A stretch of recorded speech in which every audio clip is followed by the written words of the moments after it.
사회적 브랜드 10번째 리더십에서 브랜드십으로 2002년 IBM 팔미산호 전 회장은 흔들리는 IBM을 세우기 위해서 비전을 다시 세워야만 했습니다. 팔미산호는 기본적으로 지식에 기반을 둔 기업의 경우 제품이 아니라 사람이 브랜드가 됩니다.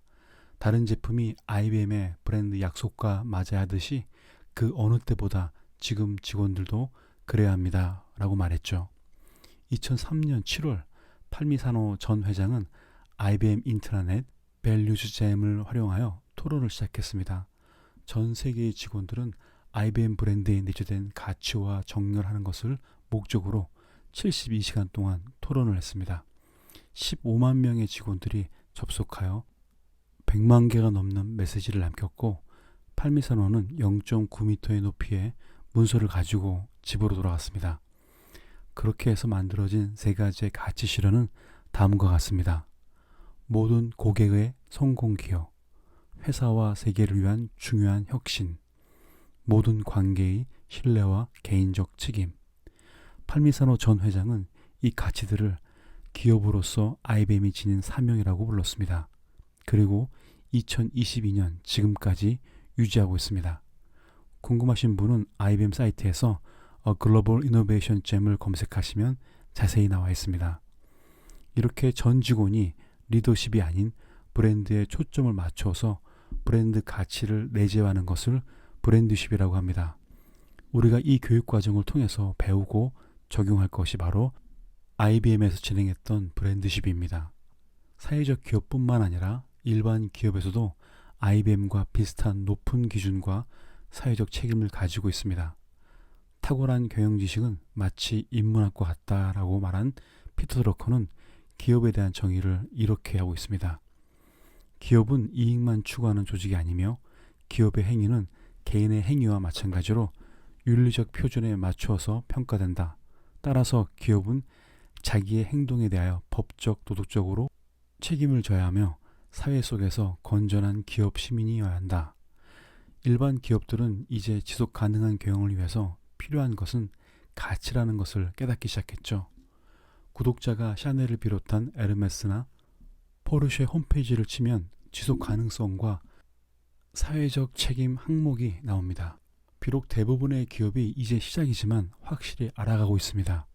하지만 태생의 한계와 업계의 경쟁으로 인해서 일반 기업이 심각한 사회적 문제에 대해 책임을 다하지는 못할 것입니다. 이것은 사회적 기업의 도전이고 영역이라고 생각됩니다. 사회적 기업의 사회적 브랜드 B제품은 사람입니다. 단순히 사람을 퍼스널 브랜드로 만들자는 것이 아니라 사회적 기업 자체가 브랜드가 되기 위해서 사람을 먼저 사회적 사람, 휴먼 브랜드가 되자는 것입니다. 사회적 기업 구성원 모두가 문화, 가치, 이념, 목적으로 브랜드처럼 살아보자는 것입니다. 바디샵 창업자 애니타 로dig의 이야기를 다시 생각해보죠. 그녀는 기자에게 성공의 이유를 이렇게 대답했습니다. 우리가 비즈니스를 하는 방식, 우리가 제품을 만드는 방식, 우리가 원료를 공급하는 방식, 우리가 소중하게 생각하는 가치가 있기 때문에 우리는 그들과 다른 것입니다. 결국 사회적 기업이 만드는 소셜 브랜드의 B제품은 진짜 제품을 다르게 만들 것입니다. 문화라는 것은 모두 모여서 합의해서 결정하는 스타일이 아닙니다.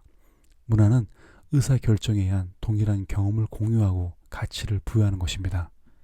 사회적 기업은 항상 우리가 해야 할 것과 하지 말아야 할 것을 구분해야 합니다.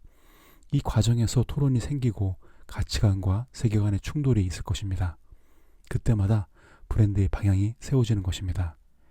해야 할 것과 하지 말아야 할 것, 기업에서는 이것을 do's and don'ts라고 합니다. 이 질문들은 일반 기업에서 do's and don'ts, 비즈니스 모델과 기업 가치를 기획할 때 묻는 질문입니다. 왜 무엇을 위해 존재하는가? 반드시 만족시켜야 할 대상은 누구인가? 그들은 무엇을 가치 있게 생각하는가? 어떤 결과가 필요하며 그것은 무엇을 의미하는가? 앞으로 무엇을 어떻게 할 것인가? 5개의 질문은 사회적 기업을 위한 기업 질문은 아닙니다. 그렇다고 모든 영리 기업들이 이런 질문에 답을 달아가면서 회사를 경영하지는 않습니다. 하지만 사회적 기업이라면 이런 질문에 당연히 대답을 해야만 합니다. 사회적 기업은 목적이 이끌고 가는 기업이기 때문입니다. 사회적 기업도 어떻게 성공할 것인가를 생각할 수 있습니다. 그러나 사회적 기업은 다른 질문으로 시작해야 합니다. 우리는 어떻게 기억되기를 원하는가? 이 질문이 기준이 되면 그때부터 사회적 기업의 할 일과 하지 말아야 할 일이 명확해집니다. 일어난 일은 아니지만 상상해 보면서 질문을 만들고 같이 모여서 토의하면서 답을 달아보십시오. 우리의 브랜드를 구매하는 사람의 명칭을 무엇이라고 부를까? 무엇을 팔 것인가가 아니라 무엇을 경험하게 할 것인가? 우리가 분노하는 것에 대해서 어떻게 설명을 할까? 우리의 분노가 모든 사람의 분노가 될 수 있을까? 왜 그들을 분노하게 만들어야 하는가? 우리의 정직과 신뢰를 브랜드로 어떻게 보여줄 것인가? 우리의 캠페이닝 브랜드에 열광하는 이유는 무엇일까? 우리는 지지자와 어떤 관계일까? 우리가 망했을 때 우리의 고객들이 돈을 모아서 우리를 다시 세우는 일이 있다면 왜 그랬을까? 우리의 고객들이 직원도 아닌데 우리 회사에 와서 함께 일하는 이유는 무엇일까? 이렇게 수많은 질문들을 해가면서 사회적 기업이 아닌 브랜드로서의 변화를 경험하셔야 합니다. 사회적 기업의 브랜드는 내부 문화뿐만 아니라 우리의 인생은 값지고 가치 있다라는 훈장을 주는 것과 같습니다. 사회적 기업이 브랜드를 배워야 하는 이유는 첫째, 직원이 사회적 기업이 전달하는 가치를 이해하기 때문에 지지자와 강력한 연대를 할 수 있습니다. 두 번째, 직원들은 공통의 목적과 가치로 단결되어 있기 때문에 서로 더 강력하게 동맹 관계를 가질 수 있습니다. 세 번째, 무엇보다도 기업의 사명에 비추어 자신의 역할을 보기 때문에 브랜드의 더 높은 목표를 따르고 일과 제품이 갖는 의미와 중요성을 더 크게 받아들입니다. 이제부터 사회적 기업의 소셜 브랜드 구축과 활용에 대해서 나누도록 하겠습니다. 아마 여러분은 마케팅과 브랜딩에 대해서 이야기를 들었을 것입니다. 두 개념을 구분하는 것이 어렵습니다. 왜냐하면 브랜딩이라는 단어는 2005년에 등장한 신조어에 가깝습니다. 마케팅은 넘버원이 되는 것입니다. 시장에서 1등이 되는 것이 모든 기업의 목표입니다. 시장 1등 점유율, 매출과 수익이 마케팅입니다. 그러나 브랜딩은 돈이 기준이 아닙니다. 브랜드의 목적은 only one이 되는 것입니다. 자기다움으로 남과 다름을 만드는 것이죠. 물론 애플은 only one으로 넘버원이 되었습니다. 명품들은 only one과 넘버원을 모두 추구하지는 않습니다. 사회적 기업이 만든 소셜 브랜드는 넘버원과 only one이 목표가 아닙니다. 원팀이 되는 것입니다. 굳이 사회적 기업으로 풀어본다면 소셜 원이 되는 거죠.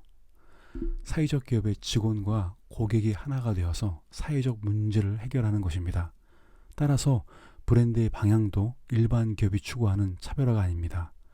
사회적 기업이 만드는 사회적 브랜드의 목적은 소셜 원, 원팀이 되는 것입니다. 이렇게 브랜드로 원팀이 되는 것을 사회적 브랜드의 브랜드십이라고 합니다. 오늘은 여기까지 하겠습니다. 감사합니다.